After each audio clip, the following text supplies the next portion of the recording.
My 45F husband, 49 male, of 23 years had an affair with a 20 years old girl since 2020.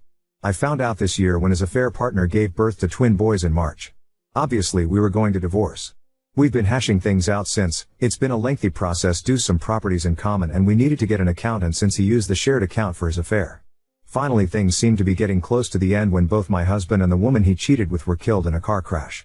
By some miracle the twin babies were not harmed in the crash. Now they are orphaned and neither set of grandparents can take them in permanently. My husband's parents are both in assisted living. He has no siblings and the only aunt that could take them refuses. She's been child-free her whole life. On the woman's side, I'm not sure the details in full, but her parents are also not able to be involved long-term and the one sister she has lives overseas. Since we were still married and he had not updated his will, all his assets are set to pass to me and our 2 children. I'm not callous enough to leave those babies with nothing, so I agreed to let whoever is their legal guardian to have the remaining balance in the shared account.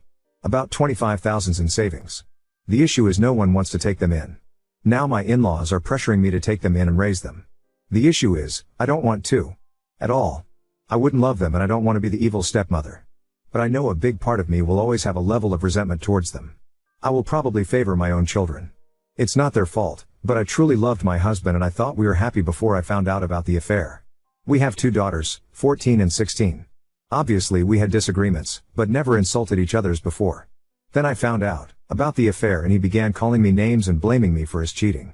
He became abusive and even tried to kick me of the house, my childhood home that is not shared property for the record. I'm also raising teenagers alone now. I don't have the energy to raise babies anymore. My daughters hate their baby brothers. I tried to get them to spend time with their dad as we were divorcing, but they refused. Since this all was found out because of the babies, there wasn't really a way to sugarcoat the situation. And they are also too old to really get away with it. Most of my friends agree it's not my place to care for those children, but my in-laws, the affair woman's parents and my mother want me to raise them. I know my mom is just having grandkids fever, but it hurts to not have her support. I have to make a decision by next week or the boys will be going into foster care. At the moment they are temporarily placed with their maternal grandparents. I feel horrible, but I am very sure I can't take them in. Wibta if I refuse to take them in? Small update, hey everyone, this blew up far more than I thought, and I appreciate the well wishes for my girls, the boys and myself. Also for the amount of lovely people offering to see about giving the twins a good home. I might not be their mother, but it does touch me and makes me glad there's good people out there. After thinking carefully and speaking to my lawyer, reading responses, doing research, etc. I plan to speak to the grandparents tomorrow and refuse to take legal guardianship of the boys. I will let them know of the usernames of people that offered meeting for private adoptions or fostering, but my daughters are my priority. It'll be up to the twins' grandparents to decide if they'll proceed with adoption, keep them, or turn them to the state. I wish I had the mental capacity to be the person to do this, but I have 2 girls that are going through a lot and they need my full attention. I'll also be talking to the lawyers to figure out if the boys have any inheritance claim properly. If they do, I'll separate it and leave it to the lawyers to do what they need to do for them to have access when it's best.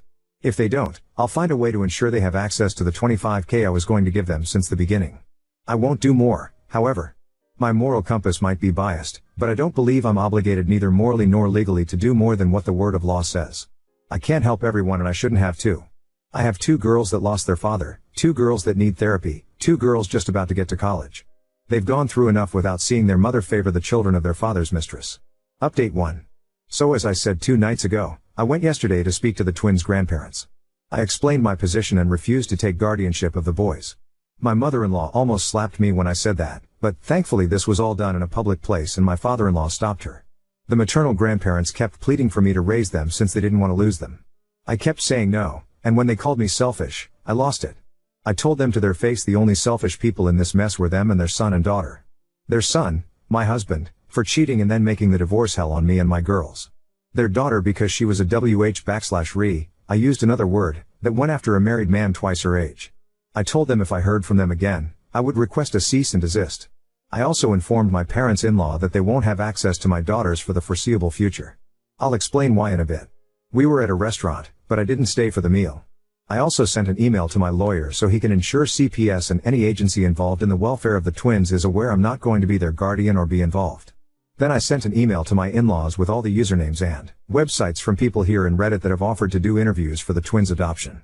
I won't be involved beyond this point, so please, as lovely as it is, I can't help you if you are interested in the boys.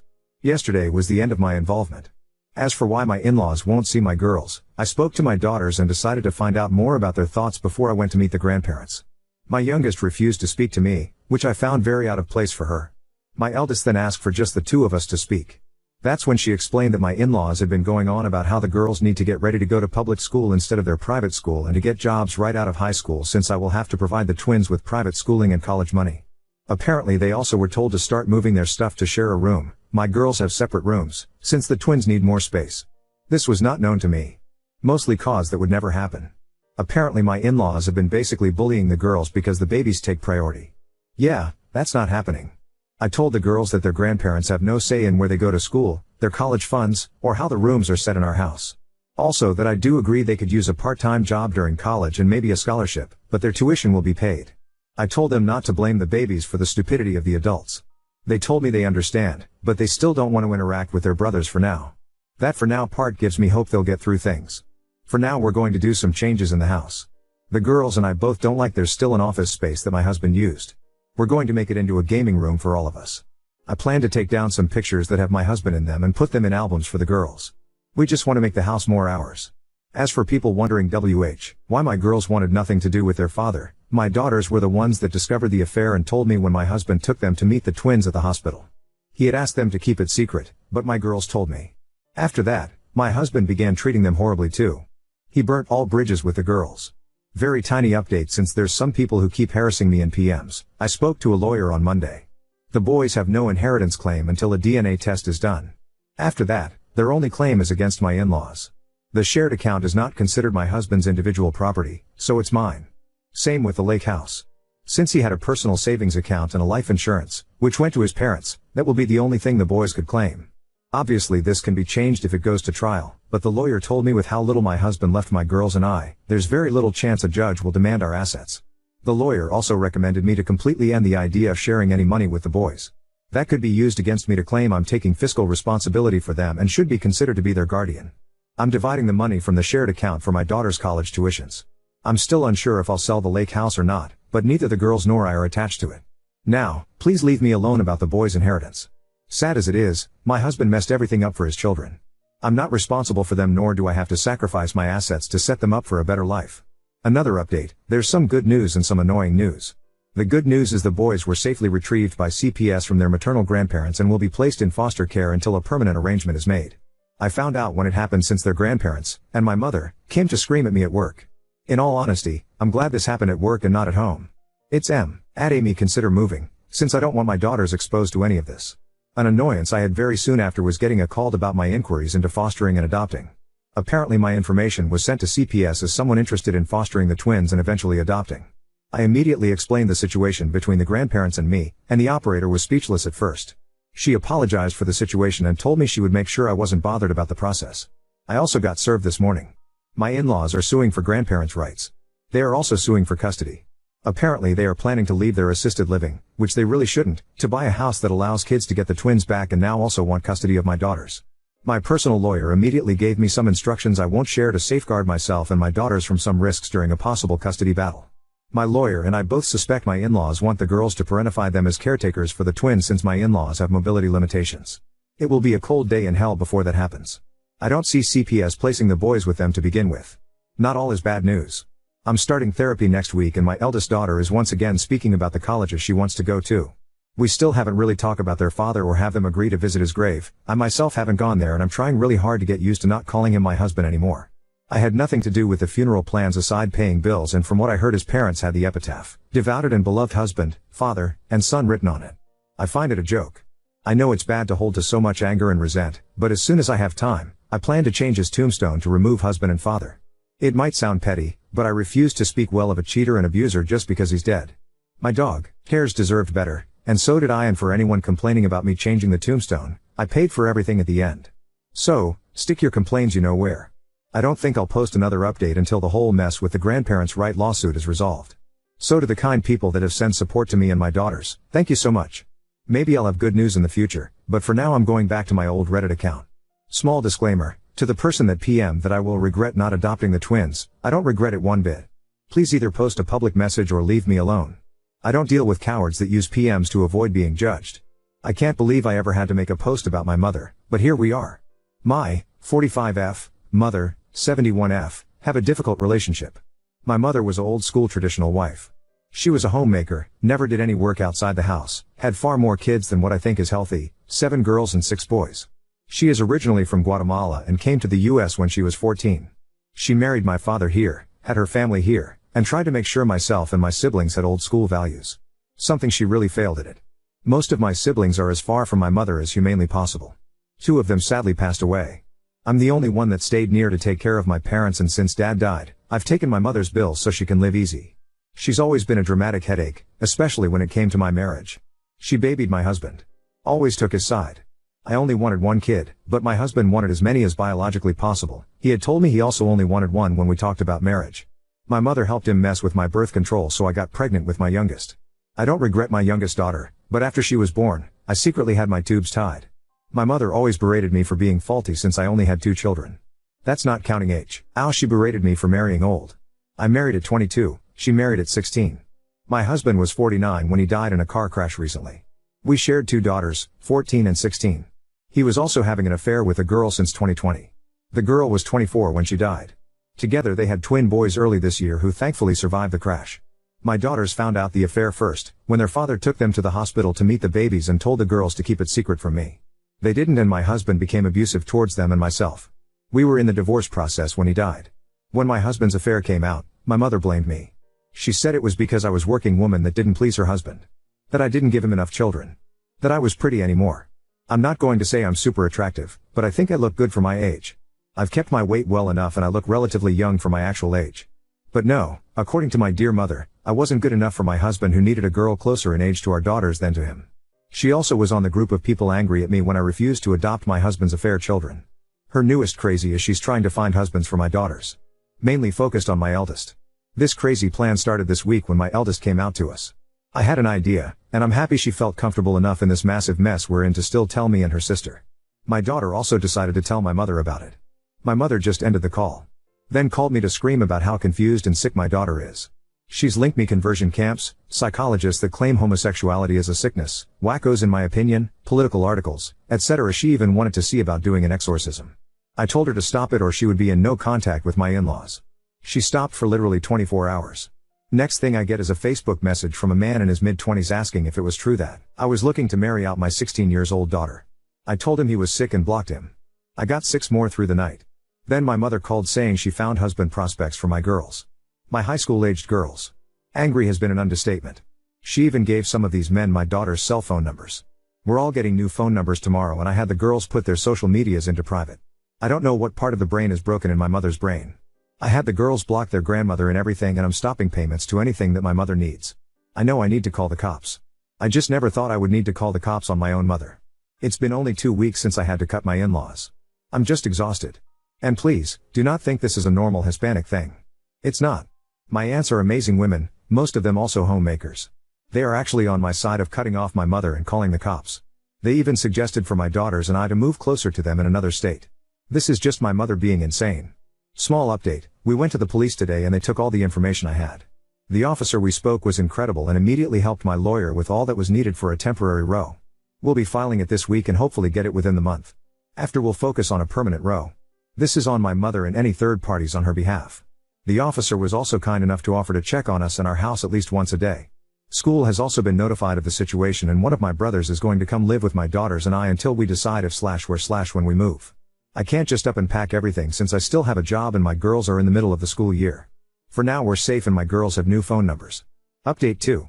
Because of the charges on my mother, we might get an expedite on that restraining order since there's minors involved, so fingers crossed. The row will also keep some others from contacting me, mainly in-laws. On other news, after talking to my daughters, the 3 of us agree we don't really like our house anymore. It makes me a bit sad because it was my childhood home and a gift from my dad, but the reality is there's too much baggage. I look at some places and it feels like the ghost of my husband's infidelity is everywhere. My girls don't like that we're so close to their grandparents, and my brother who's moved in with us has been very blunt about the fact that the house is just not worth the stress. So as painful as it is, I'm planning to do some repairs and either sell or rent it out. It's a big house, 9 bedrooms, so far more space than we ever need. I'll be happy with half that so my girls can have their own room and I can have an office. My brother will also stay living with us after we move. Not sure if it's a forever situation, but he's a good support for my eldest daughter when it comes to LGBTQ+ matters. I have to admit I know the bare facts, while my brother is gay and came out almost 30 years ago. He's been a fount of advice about resources and given her advice, especially after my mother's stunt. My youngest has also started to do better. She's back to talking as usual and seems less scared about going out. She's been very excited about looking for a new house with me. She wants the perfect yard. So, we'll see what we can find. My job offered a transfer out of state, also an international transfer, but that one is more likely a no for me. So a new beginning will do us good. That's all what I got. Not much actual updates as much as settling my mind on some decisions after reading advice here and talking it through with people in my life. As of November, I'm officially refusing to acknowledge my mother. As far as I know, my parents were gone after my father died. Update 3. To start things, cousins from my ex-husband's side of the family too. Okay, the boys in. I know them, they are lovely and I know they'll give the twins a great life. The new parents, calling them Matt and Kim, talk to my daughters and let them know if they ever want to reach out to their half-brothers, they just have to call. Otherwise, they can just see them as distant cousins. My girls thanked them, but insisted they don't really want a sibling relationship at this time, but that maybe as cousins it will be okay. I did offer them the money from the shared account since they are family and they said not to worry since they don't need it. Kim even insisted I use that money for a vacation for my girls and I look like the living dead. They also set very strict lines with my in-laws and the parents of my ex's affair partner. They can see the boys, but they won't be seen as grandparents. This apparently caused a big fight with the AP's parents. Matt and Kim then cut them off. Again, threats of suing for grandparents' rights were thrown around, but it went nowhere. That's how I found out why the AP's parents couldn't take the boys permanently. The father is a convicted felon in an abuse case. I won't share the details out of respect, but if what Matt and Kim told me is true, I'm glad the boys won't grow up with that man as an example. The only reason his wife had temp guardianship was because of the sudden death of the parents and the process to find a relative to raise the boys. She would have had to live away from her husband to allow permanent custody, and she wasn't willing to do so. My ex-in-laws did figure threats were not going to work, so they agreed to be great uncles instead. Good for them, I guess. They now want me to let them live with me and the girls since they left assisted living recently and now the place they were in doesn't have opening.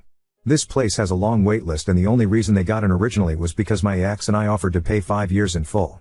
They still had 2 full years paid left, and I was going to pay for them. After everything they put my daughters and me through, I'd rather burn money in a grill than spend it on them. I know they want my girls and I to be their caretakers. I won't even consider it. My daughters have their paths to follow and in all honesty, I want to consider meeting someone new. I know it sounds like I'm moving on too quick, but I've been working to move on since I found out about the affair. I don't think my ex deserves me to go through a mourning period. I already mourned our relationship. At least that's what my eldest daughter said, funny enough. She's been encouraging me to go out and meet someone.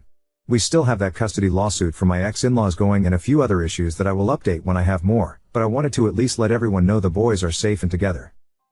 They should be well enough monetarily to afford a new place, so they'll be fine. They might be horrid, but if they were to go homeless, I would put the money to at least get them a relatively comfortable facility. It's really up to them what they do now, though. That's really the plan. My brother and I are talking about some plans for investment, so we'll see how it goes. If it goes well, my girls might have a good start to adult life. If they had not received my ex's personal savings and life insurance, I would feel obligated. But they received a lot of money from him. Enough to live comfortable if they don't squander it. Now, if they do squander it, it's on them. Again, the hypothetical scenario would be if they were without means from the get-go.